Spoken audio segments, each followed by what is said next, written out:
abduhu wa rasuluhu amin. Quran Surat Al-Maidah ayat 54. A'udzu billahi minasyaitonir rajim.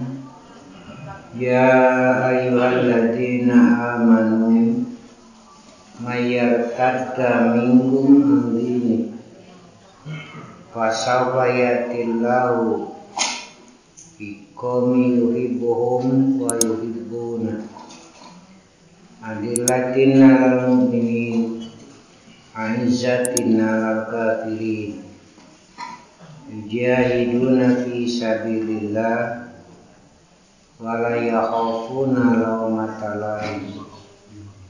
Zalika fadlullahi yu'tihi man yasha wallahu wasi'un alim. Hai orang-orang yang beriman, barang siapa di antara kamu yang murtad dari agamanya, maka kelak Allah akan mendatangkan satu kaum yang Allah mencintai mereka dan mereka pun mencintainya, yang bersikap lemah lembut terhadap orang-orang mukmin, yang bersikap keras terhadap orang-orang kafir, yang berjihad di jalan Allah, dan yang tidak takut kepada celaan orang yang suka mencela. Itulah karunia Allah, diberikannya kepada siapa yang dikehendakinya, dan Allah Maha Luas pemberiannya lagi Maha Mengetahui. Ada ungkapan murtad. Murtad itu keluar dari Islam, kembali kepada kekufuran, disebut murtad. Tidak tahu di agama lain apakah ada ungkapan itu. Jadi orang yang masuk Islam setelah berada di dalam keluar lagi, disebut murtad. Itu satu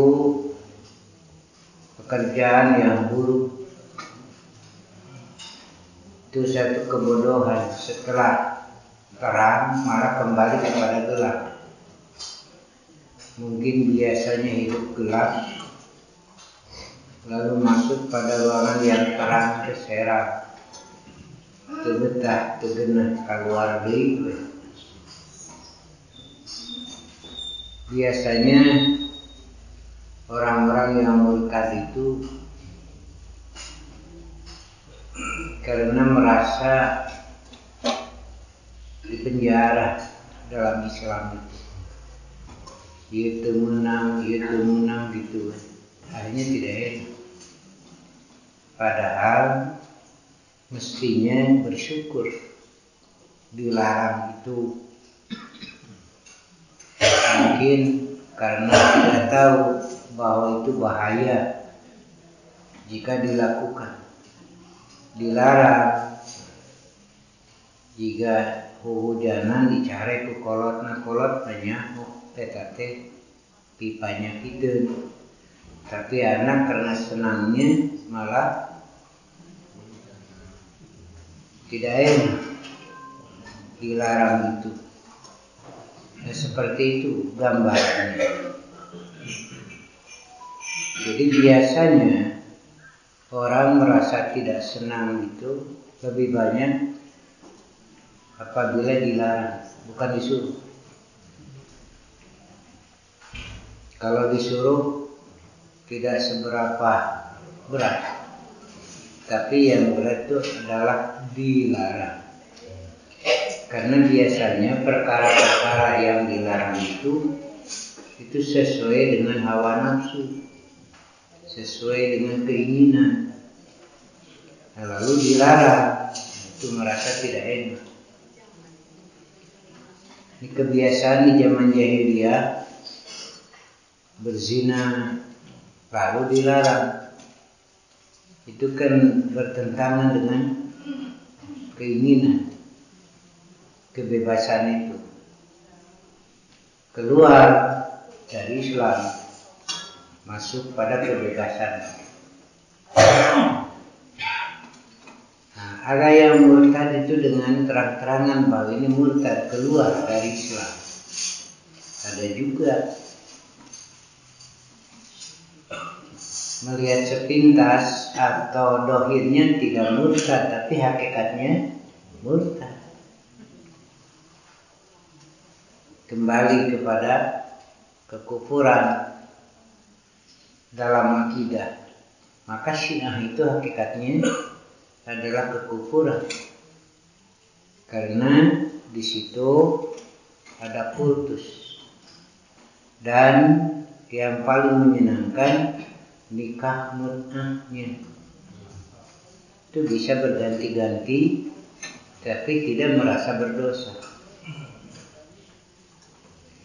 Untuk kita setelah masuk di dalam, pertahankan. Setelah terang jangan sampai kembali kepada kegelapan. Utamanya dalam urusan akidah, tapi nanti jika akidah sudah keluar, ya keluar semuanya. Kalau sudah keluar dari pangkalnya, ya keluar, berarti semuanya. Yang menjadi sebab pemurtadan yang lain adalah upaya pemurtadan sampai sekarang terus berlangsung dari upaya-upaya orang Kristen itu paling banyak kristenisasi itu, sementara agama lain tidak. Ini yang paling aktif memurtadkan umat Islam.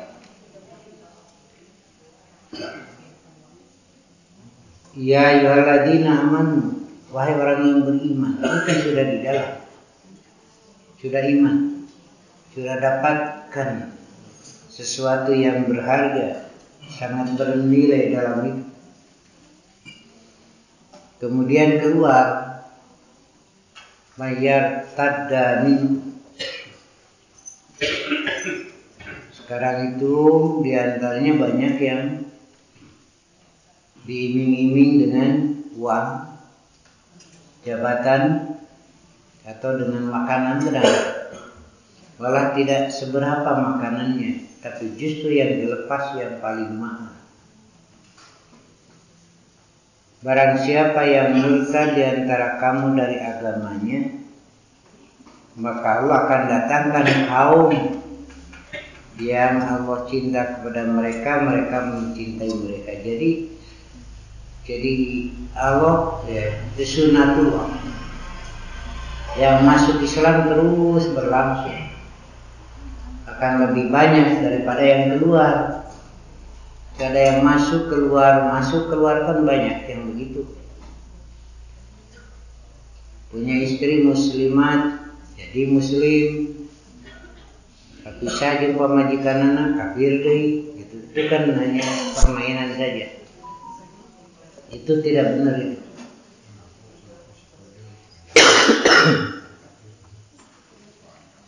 Wahai orang-orang yang beriman, diseru oleh Allah, jangan sampai keluar dari keimanan. Jangan sampai keluar dari Islam. Lalu bagaimana cara memeliharanya? Yang pertama, kaitan dengan jabatan. Jabatan itu sementara. Itu hanya dari hawa nafsu saja. Kalau sekarang ada istilah syahwat politik, itu ya. Karena sebentar lagi kan. Lalu dijual, iman ditukarkan. Itu durhaka besar. Karena keluar dari keimanan. Padahal jabatan hanya sementara. Di dunia lagi. Repot lagi, riuh lagi. Tapi itulah nafsu manusia.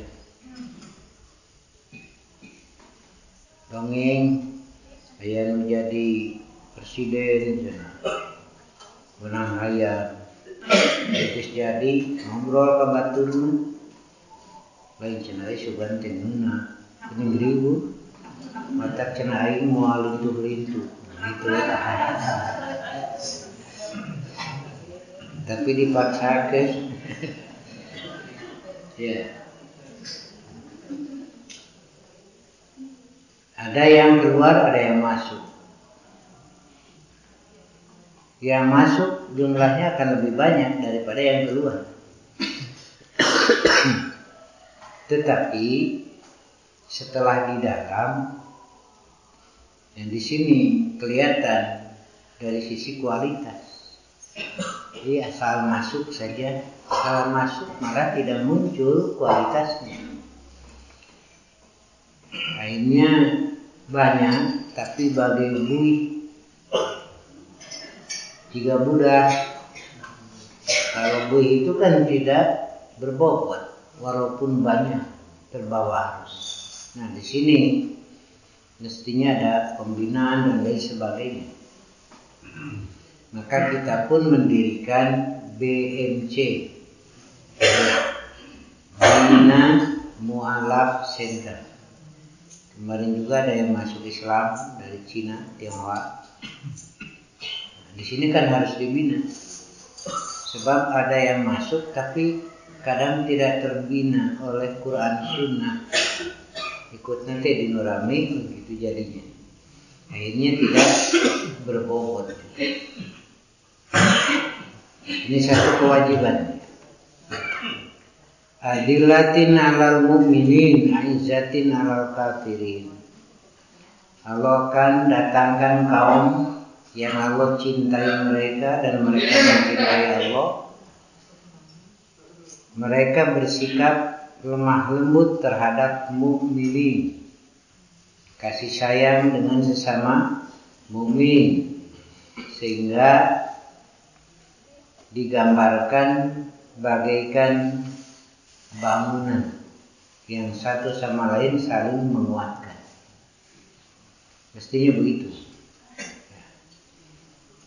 Saya kaitkan dengan sholat. Mungkin agak untuk memahaminya ya perlu ada tenang. Rasul mengatakan, luruskan saf kamu. Karena lurusnya saf itu bagian dari kesempurnaan berjamaah. Jangan bercerai, jangan tidak lurus saf, sebab akan mengakibatkan bercerainya hati. Nah, begitu. Jadi tidak mungkin lurus saf jika tidak dimulai dengan akidah. Begitu, dari hatinya dulu. Walaupun jajaran melempeng tapi hatinya beda-beda. Ya, ini tidak akan melahirkan kekuatan. Nah, sedangkan itu kan mesti dibina akidahnya. Kalau akidahnya sudah bagus, maka barisan perjuangan akan rapat. Ya. Tidak memberi peluang kepada orang kafir. Begitu saja dalam syariat. Makanya di persatuan Islam masjid-masjid itu qayyimnya dibina, mesti jelas jadwalnya.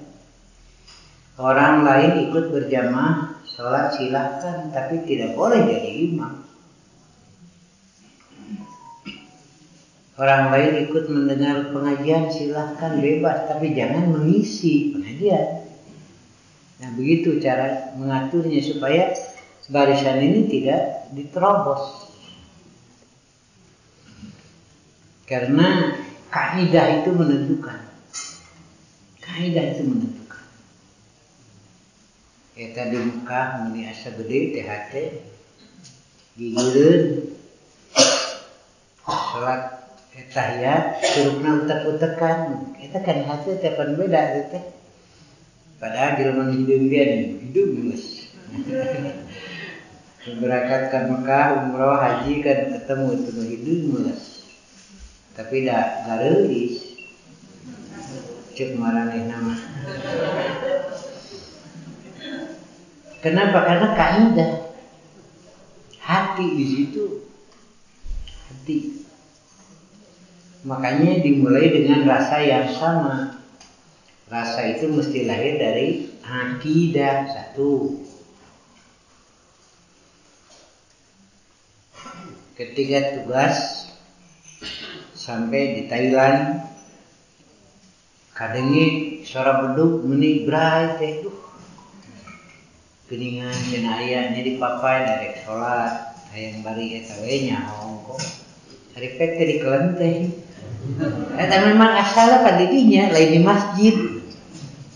Jadi orang biasa kadang di masjid di situ teh rajo brai teh gambaran masjid hari pet teh lain ya memang di situ mah tempat masjid begitu ya itu. Jadi dari akidah itu, ketika keluar dari Islam maka rasa akan berubah. Yang tadinya adillatin ala mu'minin, aizatin ala kafirin, ini akan berubah. Lemah lembut dengan sesama mukmin karena akidah yang sama. Itu dulu. Saya sering sampaikan. Ketika akidah sama berarti saudara. Di situ muncul. Mukmin dengan mukmin adalah saudara. Satu. Akan lebih kuat lagi persaudaraan ini apabila kaidah. Satu akidah, satu kaidah. Begitu. Maka berharap di situ nanti lahirlah suara yang sama dan usaha yang sama. Muncul ungkapan satu rasa, satu suara, satu usaha. Karena sekarang sudah terikat dengan kaidah yang sama. Nah begitu ya. Saya sering menyampaikan dalam pembinaan. Karena akidah sama, kaidah yang berbeda. Jadi yang dikhawatirkan ada hal jauh rasa hui gitu. Dalam tafsir diungkapkan terjadi pencampur adukan Islam dengan Yahudi dengan Nasrani. Ya. Kalau dulu itu dalam kitab tafsirnya. Kalau sekarang saya tambahkan terjadi pencampur adukan Islam, Yahudi, Nasoro, Hindu, Konghucu. Terus sekarang bercampur aduknya makin banyak di Indonesia ini. Akidah Islam, pikiran Yahudi, amanah Hindu. Ya. Lihat saja di upacara pernikahan. Adat pakaiannya Yahudi kan? Biasanya gitu kayak ngamai panyong dan gitu suka cekal kutiluan saya kemarin juga ngobrol tolonglah dicatat diinventarisir di antara kita siapa yang bisa berias pengantin ulang nikah keluar dirias ke orang kafir pada enak tuh pada orang Islam. Keduanya silakan dirias, ya, harus, tapi jangan berlebihan. Tapi kayak saya ngicup.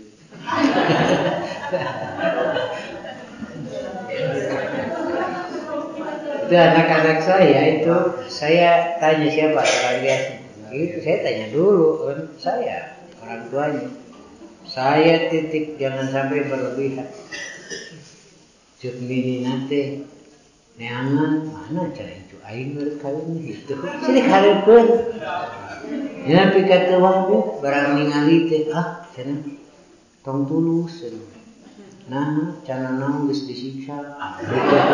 Eta aya hejo beureum. Bisa kata teh barareun. Ya. Jadi satu akidah sudah muncul rasa. Tinggal kaidah begitu. Apa kaidah itu? Apabila kita mau beramal, nah di sini dasar-dasar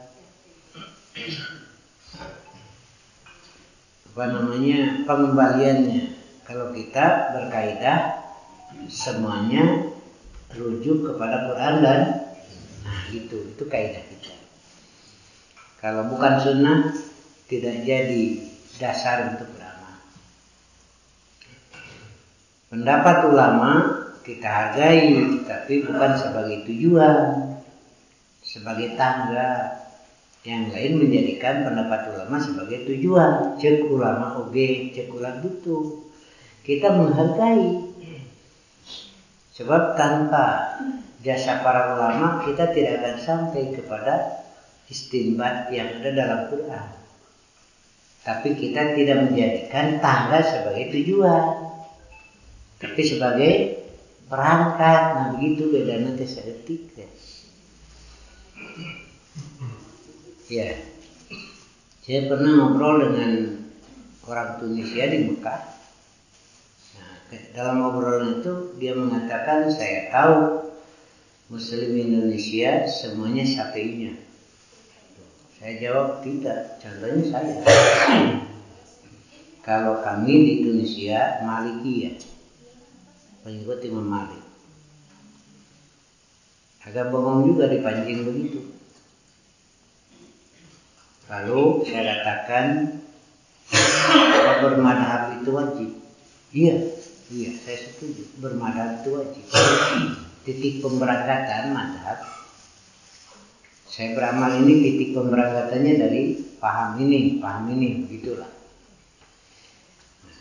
Lalu saya tanya, kalau wajib itu bukan kita saja, termasuk Imam Syafi'i, Imam Malik juga wajib. Masa wajib hanya untuk sebagian orang? Kalau wajib ini putusan dari Allah, artinya semuanya. Nah, pertanyaan saya, kalau begitu Imam Syafi'i bermadhab pada siapa? Imam Malik bermadhab pada siapa? Tapi ini tinggal ulang utama. Belum terpikir gitu. Jadi kalau wajib bersama orang ngumpul, termasuk para sahabat, termasuk Nabi, secara Abdul Waqnya hambanya bermadhab itu. Baru dia bertanya, kalau begitu Anda bermadhab apa? Saya sama dengan Imam Syafi'i, Imam Malik. Mereka bermadhab kepada Quran dan Sunnah. Itu. Nih dalilnya saya sampaikan, ya dicatat oleh beliau. Itulah ya. Jadi adalah dengan jelas pengikat dari akidah satu. Kenapa keluar? Karena pengikatnya kurang kuat. Yang mesti mengikat ya kita, diikat oleh Quran Sunnah begitu. Kalau pengikatnya duniawian mah bisa lepas. Dia menang gede pindah kadinya. Mungkin yang lain mereka lebih gede pindah begitu jadinya. Karena pengikatnya duniawian kan.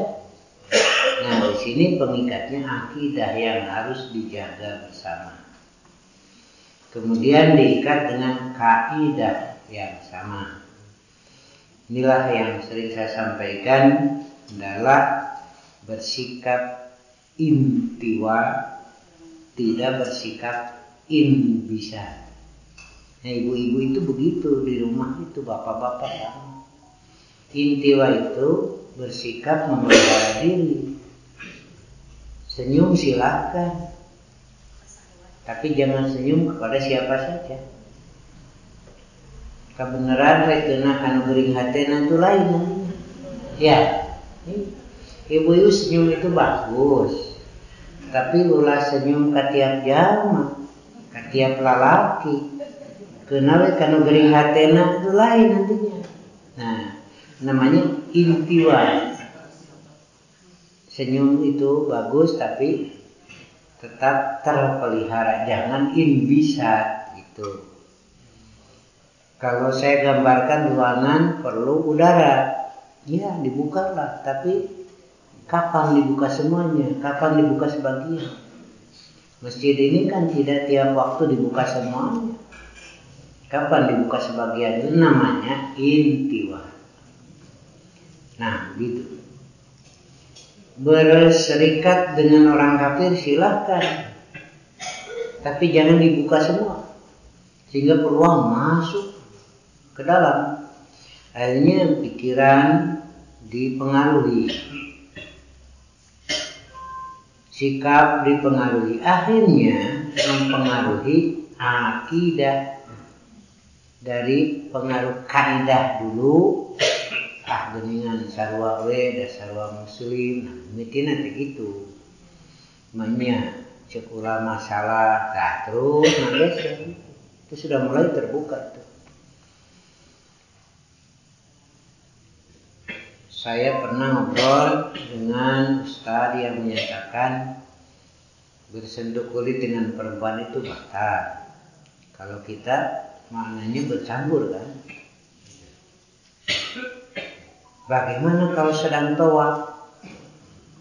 Itu kan sulit dihindari. Bersentuh dengan perempuan apa batal? Begitu. Beliau jawab, ya untuk sementara pindah madhab dulu. Kalau Imam Hanafi tidak membatalkan, tapi menurut Imam Hanafi yang batal itu campur, bukan sekedar bersentuh. Kita pun menyatakan begitu, bukan karena pendapat Imam Hanafi, tapi dalil. Dalilnya Nabi pernah mencium salah seorang istrinya, lalu syarat beliau tidak berwudu lagi. Ada yang membantah juga, yaitu kan istrinya menyium batun, tapi An-Nisa'nya wanita kan. Satu malam Nabi Aisyah pernah kehilangan Nabi. Yang ngayap neangan, dah awak Nabi sarua aja kurang tuh cahayaan. Punya mah cahayaan mah ngayap neangan. Jangan mapai karampa teh dampa suku Nabi ke sujud tahajud. Salaki sholat imam ayah. Tapi Nabi tidak berhenti salat. Istinbatnya bersentuh kulit dengan perempuan tidak batal. Gitu ya. Ya katanya pindah mazhab tuh. Kayak Imam Hanafi. Saya tanya, bebe jahla kayak Imam Syafi'i. Gerek pindah tuh bebe jahla. Ini pakai ini gitu. Terus saya tanya lagi, eta Imam Hanafi narima moal madhab 40 poin. Itu kan sepanjang di Mekah 40 poin. Narima moal itu Imam Hanafi ngamadhab 40 poin. Berbeda kayak Imam Syafi'i itu. Dan 40 poin jangan itu diterima.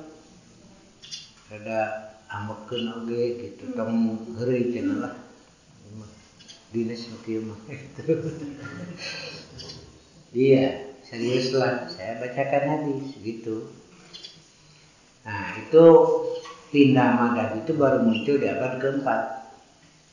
Namanya talqih begitu. Iya. Jadi banyak yang dilakukan di zaman Nabi tidak. Iya, muncul belakangan. Kalau muncul belakangan berarti bukan yang asli itu aja, ya. Ini yang asli Quran Sunnah. Semasa Nabi selesai, Nabi wafat, Nabi muncul. Berarti bukan dari Nabi kan? Bukan dari Quran Sunnah. Muncul alasan. Gak apa-apa karena bagus. Menyentuh bagus salah. Itu cuma bagaimana ya? Ketika ditanya contoh yang bagus siapa? Yang Nabi. Semuanya mengakui. Lalu ada amal yang berbeda dengan Nabi. Di zaman Nabi tidak ada, dalam Quran Sunnah tidak ada. Dalam agama ini, dalam agama. Lalu dianggap bagus. Padahal mengakui yang bagus itu Nabi. Kalau di zaman Nabi tidak berarti berbeda. Berbeda dengan yang bagus-bagus. Itu kan. banyak teka pikir. Hari beda jeung halus. Ya, sementara kan berbeda imam jeung bertentangan dengan yang bagus saja gitu. Nih, kadang-kadang itu pertanyaan ada apa sih? Nah, begitu ya. Inilah satu catatan untuk menjaga, memelihara, mengikat orang yang akidahnya sehat, insya Allah kuat. Walaupun diiming-iming dengan yang menarik. Kedua, kaidah begitu. Dengan kaidah yang kuat. Kaidah kita semuanya dasar beramal adalah Quran dan Sunnah. Jika bukan, tidak. Karena itu lemah nantinya.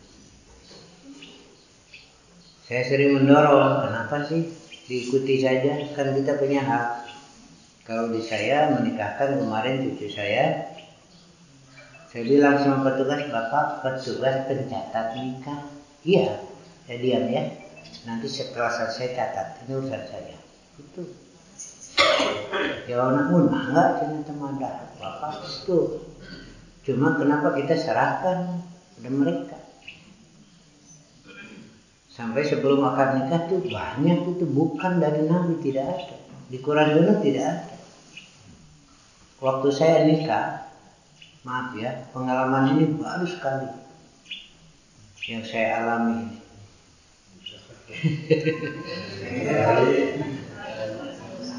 Karena sekali pengalaman Pajartun teh loba pengalaman teh halus yakin ini tuh kemajuan karena itu pemajikan teh nyarita melu kemajuan gitu batur mah geus 3 4 hiji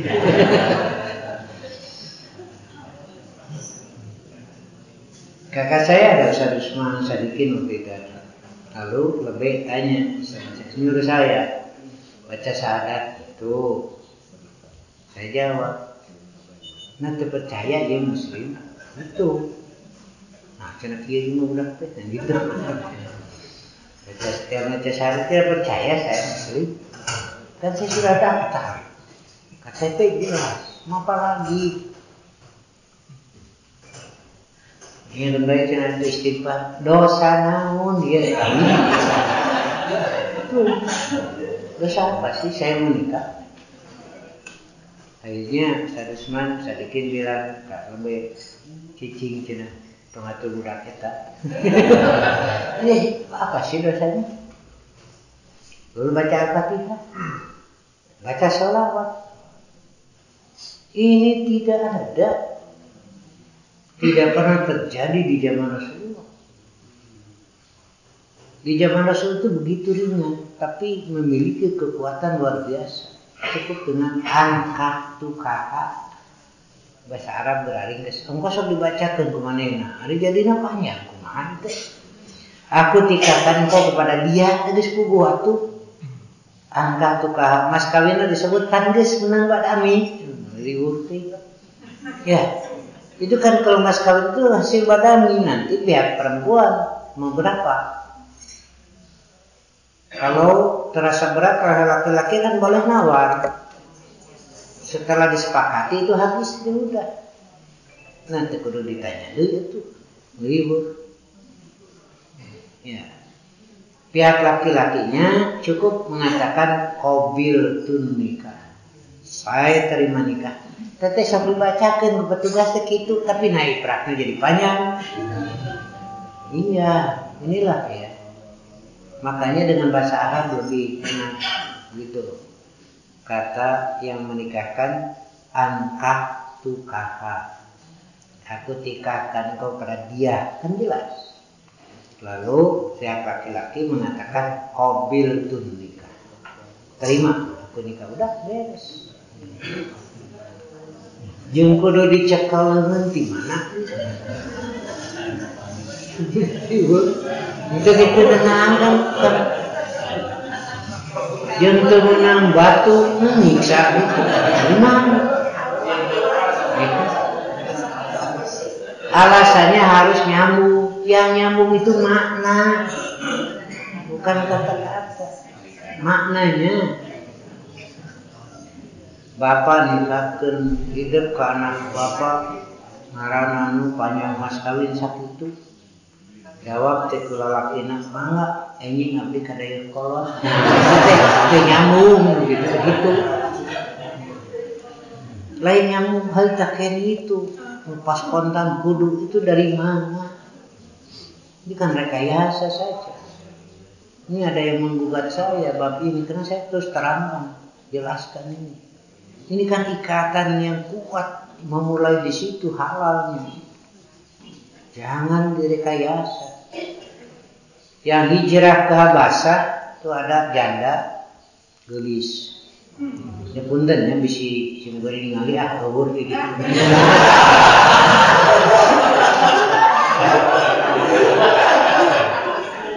Oleh Raja Habasah dinikahkan kepada Rasulullah. Ini mas kawinnya bawa. Aku tikahkan kau dengan Muhammad. Ijabna pulang ke Madinah sabaraha minggu. Dari ijab sampai kabul teh berapa bulan dari Habasah sampai ke Madinah disampaikan kepada Nabi. Nabi mengatakan aku terima. Jadi nyambung teh lain kontan pok ada gitu. Nyambung itu makna dari kata-kata. Dalilnya ini saja perjalanannya. Dan itu sah nikah. Jadi terlalu banyak rekayasanya. Itu saya sampaikan, enggak apa-apa. Dan kita itu haknya, Bapak bilang. Tong diberi peluang itu ieu mah urusan abdi, hak abdi. Bapak mah bagian nyatet gitu kan. Mereka juga kalau datang ngomong, saya petugas pencatat. Apa nih nyatet cicing atuh gitu. Makanya kalau di saya para petugas tahu oh aya Ustaz kalau kumaha Ustaz nyangakeun cicing itu. Kekoe duit nama. Ini perlu saya sampaikan ini. Jadi akidah tidak, tapi kaidah. Ada yang keluar kaidah. Ini bukan murtad kalau ini. Kalau murtad dosa akidah. Tapi akidahnya tetap Islam, cuma kaidah. Tidak sesuai dengan Quran dan Sunnah. Nah begitu ya. Kemudian Quran Sunnah jika urusan dunia itu kita pisahkan dulu. Ini segala bid'ah pan baju ge bid'ah kita pisahkan. Itu mah bid'ah secara umum. Nah bid'ah menurut agama begitu kan mesti jelas definisinya. Di kita kan tidak muncul definisi kacau jadinya. Apa definisi bid'ah itu? Azyadatu pipin awin nusar tambahan atau pengurangan dalam agama. Urusan dunia masih lah kan. Itu cina baju teh bid'ah. Itu makan bahasa silakan. Nah begitu ya. Ini dalam urusan agama. Kalau seserahan kue pakaian di bagian boleh? Boleh kan dunia silakan. Asal ke hati ku akal. Ande oge teu naon, itu kan urusan dunia. Itu wajib. Ngarah rapi mah geus we make eta di koperan we kabeh. Kue bolu koperan. Yo, cenah Ustaz salah. Nah, di sini silakan kan akal. Jadi nu layak di koperan mana gitu aja. Nanti itu kan urusan akal silakan. Menyatu Ustaz kue bolu di koperan silakan. Dari urusan dunia itu ke hati tong digawe. Manya bala-bala di kulub. Tong digugu. Yeun eta pokok disebut gorengan tapi dikulub teu ka hati. Cek si iman kulub we. Nah sekarang ketika sampai ada serah terima keduniaan atau agama. Keduniaan ya. Silakan teu naon, tidak wajib. Tidak ada dalilnya wajib. Serah terima tema naon resmi ada juga yang tidak sok-sok ngariho eta teh tarima gitu teh. sok ngariung kadang boleh. Nah, kemudian akad nikah ini agama. Dari baca Fatihah agama keduniaan. Agama kan? Sholawat kepada Nabi agama, istighfar agama, syahadat mana dalilnya? Ada di Quran Sunnah. Gitu, orang gawe. Gitu. Beres we akad nikah. Ya termasuk ini saya sampaikan, kudu dicekal nggak ada dalil. Ya, dicekal rumah pek wae, eta mah nyekal mah kaduniaan. Dicekal nih ieu jempolna. Gitu. Saya nggak lewat sekalian.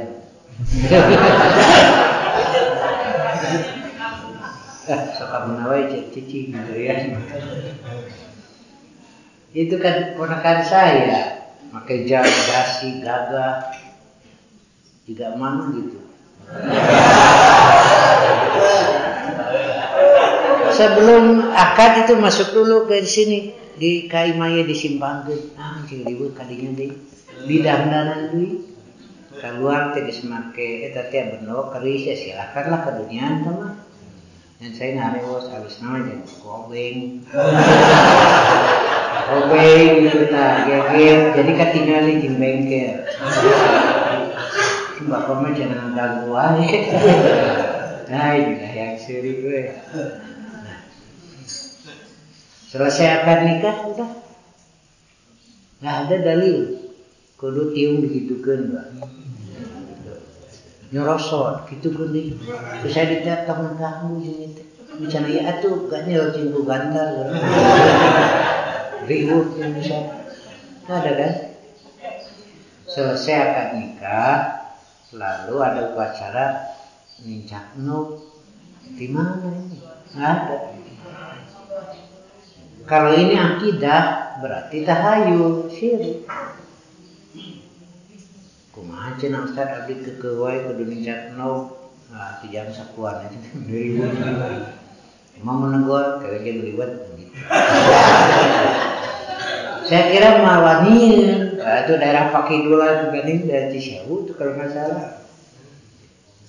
Beres akad teh mundur, nya bener acara eta teh aya. Dia songgeun nuk bisa kuat nih. Saya juga cimanieun budak teh. Tanya, "Nah, cenah mah bisa kuat?" Jawabnya teh seperti malam gitu. Kayak liwat. Tapi sambil melirik saya.